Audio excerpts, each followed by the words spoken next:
Ассалаумағалейкум бауырлар, қасқырлардың апанына қош келіпсіздер. Алдарыңызда Германияның автокөліктері, легенда автокөліктері ғой. Алдарыңызда Mercedes 140 автокөлігі, Кабан атауымен аталып кеткен автокөліктер, екі жанында легендарный Mercedes 124 автокөліктері, оның артында қазіргі бізде 2024-те хит болып атқан Mercedes 210 автокөлігі бауырлар. Енді бұлардың арасына 190 жетпейді, одан кейін 210 жетпейді. Сол кузовтағы автокөліктер болғанда кәдімгідей қатып кетер еді. Қарасаңыздар бауырлар, алдарыңызда 95 жылғы өте жақсы сақталған, өте мықты комплектация, полный комплектациядағы Mercedes 140 автокөлігі. Капоттың астында анау-мынау объем емес. Бұл жерде V12 6 литр бензин қозғалтқышымен 6-дан 12 катушкасымен өте жақсы тартысты беретін, жақсы жүрісті беретін Mercedes Кабан автокөлігі бауырлар. Бұл бізде Шымкент қаласында сатылымда. Кәнеке капоттың астын сіздерге көрсетейін.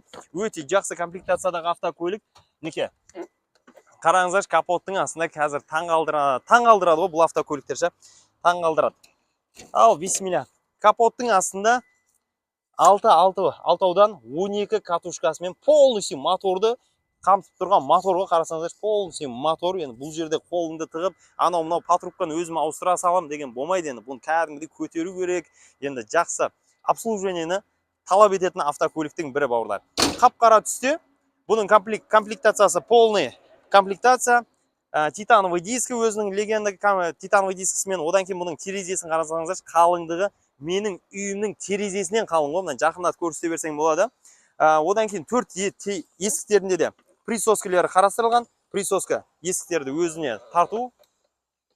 Ал, неке, ішкі жақтарына келетін болсақ, автокөліктің есіктің жақтауларында плавающий сиденье толық жасап тұр, және память сиденье қарастырылған. Шамдарын реттеу батырмасы, рулін қараңыздар, өте мықты, өте жақсы. Бұның енді сіздерге дауысын көрсетейін да. Ал, бисмилля, дауысын тыңдайсыздар, дауысын. 6 литр бензиннің дауысы деген өте тамаша, өте керемет шығады. Қараңыз. Газ жоқ автокөлікте, чисто 6 литр.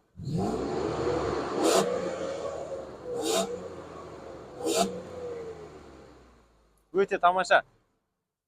Ал, автокөлікте автомат коробка, 4 жақты стеклоподъемник, пионер магнитофондарымен, подогрев сиденья, 2 климат контроль, сағаттары баршасы бар. Жоғарғысында люк қарастырылған. Неке, жоғарғысында люк, черный түсте, енді комплектациясы өте жақсы дегенін. Неке, артқы жақтарын қарасаңыздар, өте сыйымдылығы мықты, черный кожа, аяққа да орындар жеткілікті, стеклоподъемник, подогрев сиденья, артқы орындығында да, 4 орындығында да подогрев сиденьясы қарастырылған Mercedes автокөлік. Есіктің қалыңдығын қарасаңыздар, 95 жылғы машинаның есігінің қалыңдығы, терезесінің қалыңдығы өте жақсы. Есіктерінде присоскілерімен, V12 моторымен.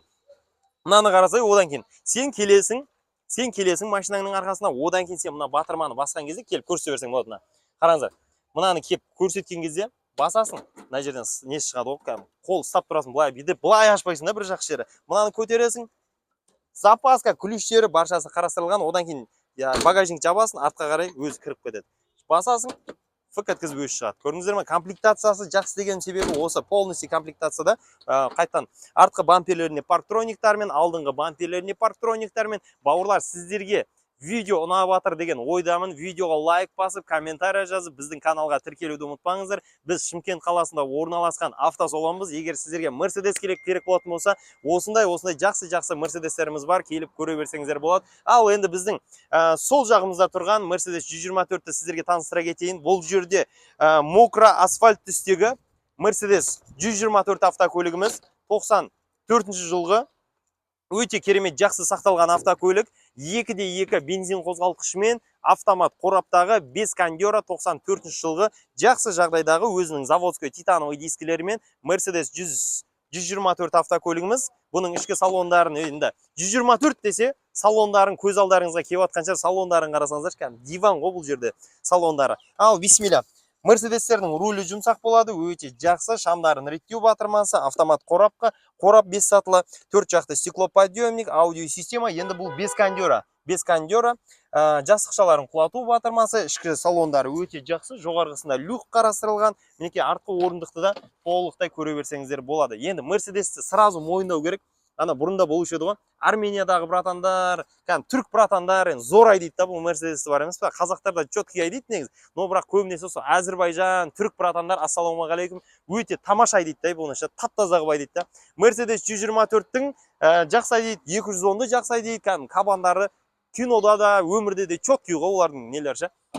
Ал неке, артқы багажниктердің сыйымдылығы өте жақсы. Біздің автокөліктер толықтай тексерістен өткен, қазақ номерде, вин-кодтары полностью таза автокөліктерді біздің автосалон сатады. Біріншіден естеріңізге сала кетейік, өте жақсы комплектациядағы автокөлік, автомат коробка, жұмысқа, үйге, даққа керемет барып қайтқанға жақсы автокөліктің бірі. Ал енді оң жағымызда тұрған біздің 94-ші жылғы өте керемет жүрісті беретін, дауысы да беретін 2.8 бензин қозғалтқышымен Mercedes 124 автокөлігіміз. Бұл да мокро асфальт түске жатады. Бұл автокөлігімізде 94-ші жылғы 2.8 бензин қозғалтқышымен задний привод. Мерседестердің баршасы задний привод, білесіздер. Задний привод, полный привод, бұлардан передний привод деген болмайды. Задний приводпен қыстың күні де, осындай жаздың уақытысында да, жаңбырлы уақытта да кәдімгі дрифтқа өте тамаша автокөліктердің бірі. Бұның енді капотын полностью ашып көрсетейін, жақсы автокөлік. 94-ші жылғы 2.8 бензин қозғалтқышымен титановый дискісін қарасаңыздар, титановый дискісін қай жақтан көрсетемін? Титановый дискісін қараңыздар. 210-ларда тұратын титановый дискі ғой, бәрі осығанда бүкіліне бұл титановый дискі өте керемет жарасады ғой. Автокөліктерге келетін болсақ қазір. Ал неке, капотының астында 2.8 бензин. Видео сіздерге ұнап жатыр деген ойдамын. 2.8 жақсы, ешқандай май танып тұрған, коробкасы теуіп тұрған, онда еш нәрсесі жоқ. Полностью 124-те қалай бар, тура солай ғой бұл жерде. Неке. Ал автокөліктің ендеше сіздерге ішкі жақтарын көрсейін. Жоғарғысында люгі полностью ашылады, жабылады. Неке. Автокөліктің есіктің жақтауларында деревья, обшивкалар өте жақсы. Рульна келетін болсақ, үсті асты ағаш, полностью руль, обшивка тіктірілген бұл жерде. Автомат коробка, 4 жақты стеклоподъемник, кондер печка, пионер аудиосистема. Өте жақсы мінекей. Сиденье, орындықтарын қараңыздар. 2024 жылға дейін жүріп бергеннен кейін бұлар енді легенда деп айтсақ та бұл. 30 жыл өтіп кеткен машина, 30 жылдан бері жүрген машина өте тамаша, өзін мойындатқан жақсы сенімді автокөліктер ғой бауырлар. Қараңыздар, қазіргі новыйдан шығып жатқан машиналарды енді жамандамаймыз. Новыйдан шығып жатқан машиналармен бұл енді салыстыруға да келмейді. Но бірақ бұл өзін дәлелдеген жақсы автокөліктер әрқашанда біздің есімізде, әрқашанда біздің жүрегімізде, көз алдымызға Mercedes 124 дейтін болса, осы кузовтар біздің көз алдымызға елестейтін жақсы легенда автокөліктер. Артқы орындықтарына қараңыздар, полностью жақсы қарайтын болсаң, полностью химчисткасын жасап, толықтай жақсы қарайтын болсаң, кез келген автокөлік сенің өмірің соңына дейін жақсы қызмет етуге дайын автокөлік. Ал мінекей біздің жақсы автокөліктеріміз, легенда автокөліктеріміз. Енді қазір мен қазір 2000 жылғы болатын болсам, қазір осы 24-25 жастағы жігіттердің қызығатын автокөлігі Mercedes 210. Қарап отқандарыңыздай 98 жылғы 5.5 бензин қозғалтқышымен. 5.5 что там жарысатындар бар ма? 5.5 бензин. Қазір бұның капотының астын көрсең, 5.5-тің моторын көреміз. Бұда енді 5.5-те басқаша мотор тұр бұл жерде. Ал бисмилля. Капотының астын көрейік кәнеке. Барлық Мерседестерде байқасаңыздар, қарасаңыздар, осындай несі бар? Толчогы бар, осын тартасын, ашасын. 140-та да, 124-те де, 190-да да бір басқаша өзгешелік жоқ та, барлығын осындай тартасын, ашылады ғой. Бұл да бір Мерседестің жақсы, мынаны қараңыздар. Мерседес. Бұл бізде осы Мерседестердің жылы жаңа Мерседестер бар емес па? Солардың мотор салынған 5.5 кәдімгі. Өте жақсы, барлығы өзінің орнында, телевизор, чашка, телевизор дегендері толықтай жақсы. Бұны біздің чемкенттіктер 4 көз дейді. Мынау 4 лупарикті да, бір сөзбен айтқанда 4 көз дейді. Енді сіздерді қалай атайды? Комментарияға жаза кетіңіздер. 4 көз емес, бұған таза Mercedes 210 кәдімгі лупарик деген зор жарасатта атауы. Көгілдір түсте, цветі өте жақсы, титановый дискі, задний приводта, мына құлақтары реттеледі, құлақтары ашылады, жабылады полностью. Ал неке. Жақсы машиналардың біріне келдік. Плавающий сиденье, рульді ретке келтіру батырмалар. Қарасаңыздар, полный істеп тұр. Қараңыздар, видеода көрініп тұр ма? Одан кейін память сиденье, жастықтарын жоғарға көтеру батырмалары, шамдарын реттеу батырмасы. Бұл 5.5 газ бензин екен. Но бірақ мына газ алынған, мына жерде газ бар екен деп ойлап қалмаңыздар. Так, қолға ыңғайлы мультирульдармен автомат коробка, 5 сатылы, 4 жақты стеклоподъемник, құлақтарын реттеу батырмасы, багажник ашылады, қара. багажниктерін ашу батырмасы, полностью 2 зоналы климат контроль, пионер колонка, жастықшаларын құлату батырмасы, подогрев сиденье, 2 орындықта да қарастырылған. Черный кожа. Кожалары, енді сапалары өте жақсы. 98 жылғы автокөлік неке. Жақсы сақталған, жақсы жүрісті беретін. Кез келген жерде светофорда да любой Camry дейсіз ба, кез келген машинаны ұйықта дейсің ғой общем. Ал жақсы автокөлік. Неке қараңыздар, сіздерге де жүрісті болсын, жақсы қаралып айдалған, жақсы цент етілетін, өз ақшасын жоғалтпайтын автокөліктің бірі. Неке газдың нелер тұр екен, но бірақ газы бағана айтқанымдай газы өшірулі. Неке сыйымдылығы да жақсы. Артқы видті қарасаңыз, артқы. Ошма, жалмаған не болды? Артқы видті қарасаңыз, артқы виді да Mercedes 210 автокөлігі. Менің тағы оң жағымда тұрған 2001 жылғы 3.2 обычный мотормен, 3.2 жақсы цент етілетін мотормен, серебристый металлик түстегі Mercedes 210 автокөлігіміз. Титановый дискі өзіне жарасында титановый дискі. Қараңыздар, алдыңғы бамперлеріне парктрониктармен. Енді Mercedes айдейтіндер білет, көбінесе мына значогын қақтағы жоқ бір адамдар ұрлап кете береді, или сындырып кетеді, или неғып кетеді, не үшін тезесіңдер осынша? Бір 2,5-3 мың теңге тұрады бізде Шымкентте ше. Но бірақ көп адам осын ұрлап кете береді. Ұрламаңдар. Тұрсын осы. Осылай әдемі негізі ше. Титановый дискі, серебристый металлик, 3.2-ның моторын көрсетейін сіздерге, 3.2. Ал неке. 3.2 бұлар авангард. Науда 98-де авангард, 2001-де авангард. Ал, бисмилля. Неке. Капоттың астында 3.2 бензин қозғалтқышымен. 3.2 өте жақсы, простой, өте керемет, көп бұзыла бермейтін, көп ырбыңдай бермейтін жақсы моторлардың бірі. Телевизорлары, чашкілері, енді бір сөзбен айтқанда толықтай тексерістен өткен мотор, ходовка, коробкалары осындай жақсы. 2001 жылғы рестайлинг, айтпақшы бұларда рестайлинг, до рестайлинг болып бөлінеді. 2099-дардан бұлай қарай, 99, 2000, 2002-лер рестайлинг кузов болатын болса, 98-дерден бастап төменге қарай до рестайлинг кузов болып бөлінеді. Мінеке. Рестайлинг кузов негізі өте көп жақсы цент етіледі. Рестайлинг Mercedes'ім бар дейтін болсаң, көп адам негізі уай, зор екен ғой деп қалады негізі рестайлинг кузовтарда авангард. Бұлардың да құлақтары ашылады, құлақтары жабылады, ішінен реттеледі. Одан кейін плавающий сиденье, память сиденье, рульді ретке келтіру батырмасы, память сиденье, есіктің обшивкалары да жақсы. Қарап отқандарыңыздай қолға ыңғайлы мультирульдары да, бұл жерде де автомат коробка, багажниктерін ашу батырмасы, полный багажниктеріне дейін, құлақтарына дейін жақсы. Полностью қалай бар, солай ғой Mercedes ше. Саған егер комфорт керек десе, комфортты да береді, спорт керек десең, спортты да береді, жарсам дейтін болсаң, жарса да бересің ғой.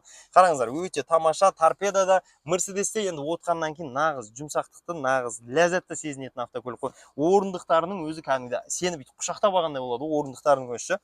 Аудио система қарастырылған екен, сенсорлы аудио система, артқы орындықтарын қараңыздар, черный кожа, өте тамаша, черный кожаларда 2001 жылғы болса да жақсы. Таза екен, кожалар ана жыртылып кетпеген, қатып қалған емес екен. Неке қараңыздар, бұл автокөліктің багажнигі өте жақсы. Бұл отырғанға артқы бамперлеріне парктрониктармен, осындай сүйегі таза Mercedes автокөліктеріміз бар. Задний ведущий камера дейді. Бұларда енді 140-тардағыдай басасың, қолға ұстайтын несі жоқ, ручкасы жоқ. Бұларда уже сразу ұстайсың, былай басасың, ұстап ашасың, ұстап жабасың ғой.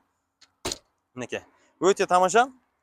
Видео қалай сіздерге ұнап жатса, біздің каналға тіркеліп отырыңыздар, лайктарыңызды басып отырыңыздар. Ал ең соңғы біздің 99 жылғы рестайлинг кузовтағы Mercedes 210-ымызға келіп те қалдық, бауырлар. Мінекей, Mercedes 210. Бұның объемы 4.3 бензин қозғалтқышымен. Мынаны қараңыздар. Mercedes E430 деп тұр. Бұл 4.3 бензин қозғалтқышымен. Сразу артқы жағынан көрсетіп жатырмын. Алдынан барлығы бірдей, кузов бірдей, но бірақ бұның объемы 4.3 бензин қозғалтқышымен. Титановый дискілері сол баяғы өзіне жарасымды. Маған да ұнайды бұл титановый дискілер. Өте жақсы титанкілермен.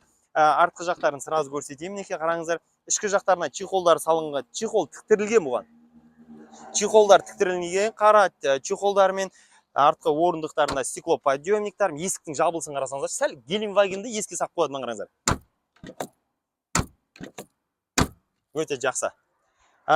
Есіктерінде бесключевой доступ, терезелерінде шторка салынған қолдан, плавающий сиденье, рульді ретке келтіру батырмасы, память сиденье, есіктің обшивкалары өте жақсы 99 жылғы, сол баяғы мультирульдары, автомат коробка 5 сатылы, стеклоподъемник, багажниктарын ашу батырмасы, іштен де багажник ашылады, сырттан да ашылады, және кілтпен де ашуға болады. 2 зоналы климат контроль, подогрев сиденье, обдув бар айтпақшы, бұда обдув бар. 4-3-те обдув бар. Бұның моторын полностью көрсете берейін. Қазір енді багажникке келетін болсақ, багажниктің сыйымдылығы да, есіктері ашылып жабылуы да, запаскасы де, ключтері де, домкраттары да барлығы осының ішінде қарастырылған. Мінекей. Жақсы. Ал енді ең соңғы бізде капот қалды. Капоттың астында 4-3-тің, айтпақшы 4-3-тің сіздерге дауысын көрсетейін де, дауысын. Қарасаңыздаршы, ақырған арыстанның дауысын естісеңіздерші. Ал, бисмилля. 4-3-тің дауысын қараңыздар. Бисмилля. 4-3 бензин.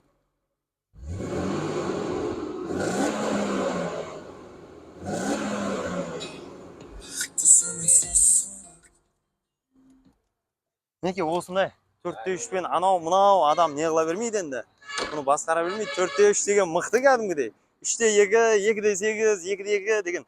Мен бұлар не қылмай қойын. Тойоталар кемеңіздер бұған. Бұл 4-3 деген кәдімгідей.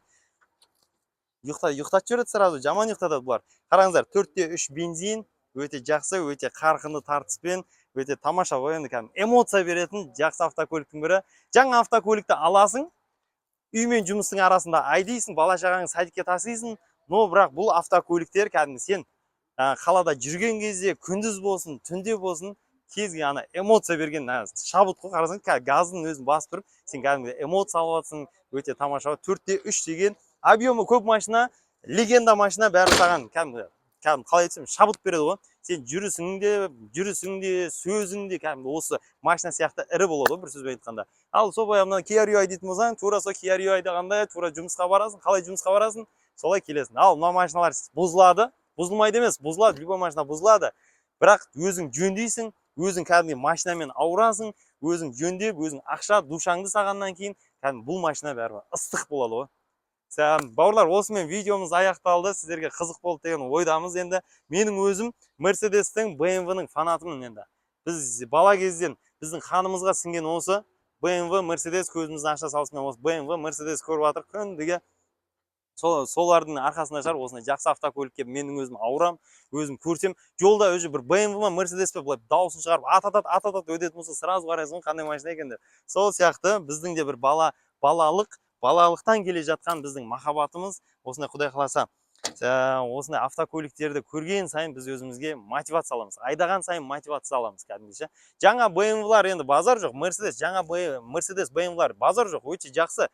Бірақ бұл автокөліктерінің өзінің ерекше бір орны бар, жақсы автокөлік бауырлар. Ал ендеше видеоға лайк басып қойыңыздар, мені қолдап қойыңыздар. Осындай қаншама минуттар бойы менің осындай YouTube-тағы видеомды көргендеріңізге баршаларыңыз Алла разы болсын. Ал ендеше бір фотоға түсіп алайық.